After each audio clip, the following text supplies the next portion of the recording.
বিসমিল্লাহির রহমানির রহিম। আমরা 137 পর্যন্ত দেখছিলাম কার্যবিধির 138 বাতিল 139 চলে আসছে। আমরা সরাসরি কার্যবিধির মনোযোগ দেন, খুবই ইম্পর্টেন্ট একটা সেকশন।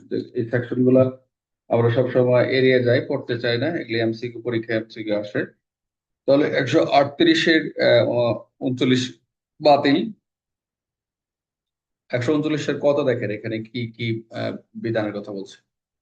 139-এ কি বলছে? Procedure where existence of public right is denied. অর্থাৎ এখানে হচ্ছে আমরা যে গণপদ্রব যে অধ্যায়টা পড়তেছি, যে জনসাধারণের অধিকার, এই জনসাধারণের যে সকল অধিকার রয়েছে, রাস্তার অধিকার, রাস্তা চলাফেরার অধিকার, নদীর ব্যবহার অধিকার, খাল ব্যবহার করতে গিয়ে স্থান, এই যে ব্যবহার করতে গিয়ে যে সুবিধা অসুবিধাগুলো রয়েছে, আপনি আপনার বাড়ির সামনে বা কোনো যেখানে কোনো একটা প্লেসে আপনি চাইলেই আপনি কি করতে পারেন না, একটা জনসাধারণের কাউরে বিরক্তকর একটা জায়গায় একটা খোলা রাখতে পারেন না, সেখানে দুর্ঘটনা ঘটতে পারে। তো এই জন্যই বলি যে এই যখন ম্যাজিস্ট্রেট যাকে যার বিরুদ্ধে আহ আদেশটা করবে যে আপনার আপনি কেন আপনার বিরুদ্ধে এই আদেশ দেওয়া হবে না, আপনি কেন এর বিঘ্ন, এদের বিরুদ্ধে আপনার বিরুদ্ধে কেন শোকজ করা হবে না, কারণ দর্শানো হবে না, এই ধরনের যখন আসবে, উপস্থিত করাবে, সেই ক্ষেত্রে জনসাধারণের যে অধিকার আছে যদি অস্বীকার করে যে ফারুক একটা তার বাড়ির সামনে আছে সেটা খোলা অবস্থায় রাখছে, এখন বলে এটা জনসাধারণ এখান থেকে যে কোনো একটা অ্যাক্সিডেন্ট করতে পারে। এখন যদি ম্যাজিস্ট্রেটের সামনে তাকে নেওয়া হয়, উপস্থিত করা হয়, তখন ম্যাজিস্ট্রেট তাকে জিজ্ঞেস করবে যে এই যে নদী রাস্তার উপর জনসাধারণ অধিকার, এটাকে আপনি অস্বীকার করেন? যদি এর ফারুক ভাই যদি অস্বীকার করে, তাহলে ম্যাজিস্ট্রেট কি করবে, পরবর্তী ধাপে যাওয়ার আগে বিষয়টি ইনকোয়ারি করবে। তাহলে আমি আবার বলতেছি, জনসাধারণের জনসাধারণ অধিকার, জনসাধারণের অধিকার অস্বীকার করলে পদ্ধতিটা কি? যখন এই ধারার ওই যে আমরা 133-এ যেটা আমরা দেখছি, আমরা শুরুই করছিলাম যে এখানে 133 অপদ্রব, গণপদ্রব সম্পর্কিত অপসারণের শর্ত সাপেক্ষে আদেশ। এই ক্ষেত্রে তখন ম্যাজিস্ট্রেট কি করবে? আহ 133 অনুযায়ী যে আদেশগুলো দেবে, জনসাধারণ রাস্তা, নদী, খাল বা স্থান ব্যবহার বাধা আরোপ করতে সংশ্লিষ্ট ব্যক্তি ম্যাজিস্ট্রেশনে উপস্থিত হবে। তখন ম্যাজিস্ট্রেট জিজ্ঞেস করবে যে সে সে কি ওই রাস্তা নদীর উপর জনস্বার্থ অধিকারকে অস্বীকার করে। সে যদি অস্বীকার করে, তাহলে বিষয়টি কি করবে, পরবর্তী ধাপ যাওয়ার আগে বিষয়টি ইনকোয়ারি করবেন। Very important.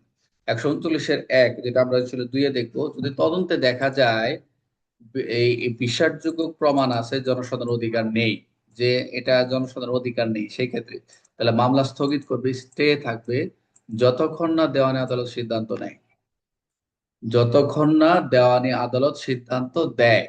আর কোনো বিশ্বাসযোগ্য যদি প্রমাণ আছে বলে যদি থাকে, তাহলে মামলা স্থগিত। আর কোনো বিশ্বাসযোগ্য প্রমাণ নেই, তাহলে ম্যাজিস্ট্রেট 137-এ যেটা আমরা পড়ছিলাম কারণ দর্শানোর যে বিষয়গুলো রয়েছে, সেক্ষেত্রে ম্যাজিস্ট্রেট কি করবে, কার্যক্রম চালিয়ে যাবে।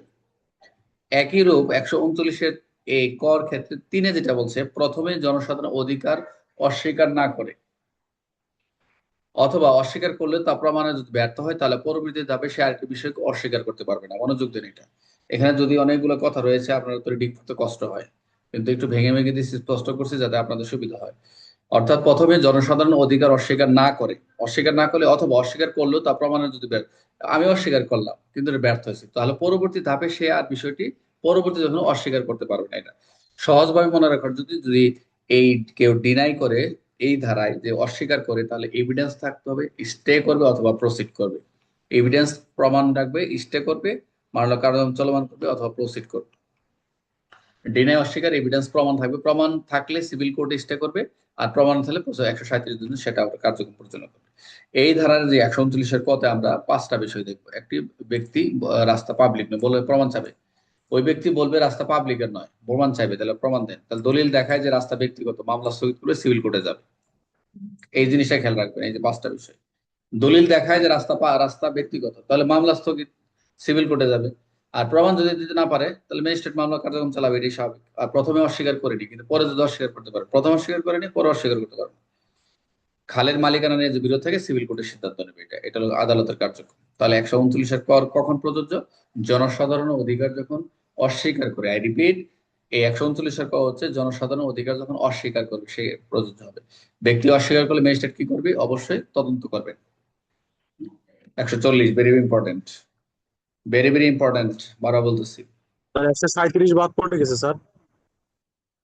137 পড়াইছে গতকাল, ভালো করে দেখে নিও।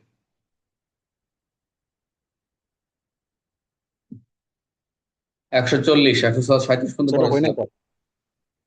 136 পর্যন্ত পড়াইছে তোমাদের? 36 মতো ছিল স্যার। জি স্যার। আমি তো